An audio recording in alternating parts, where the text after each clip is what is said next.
Here's a family with 3 children. The first child is the oldest, who oversees everything in the house. The second child is there to assist the first child, while the third child is assigned to help both the first and the second children.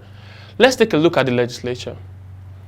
There are 3 arms of government. The legislature is the second arm of government. Just like the family with 3 children, the legislature can be likened to the second child. The legislature is responsible for the enactment of laws, which not only gives backing to the government policies, but also guides interactions between the government and the governed, which is we the people. Did you know that the legislature can either be bicameral-like, which means 2-chamber legislature, or unicameral legislature, meaning 1 legislative chamber in a country? Either it is 1 chamber or 2, their functions include the amendment of the Constitution, control of our public funds and expenditure, spending of funds and taxation. See you in the next class.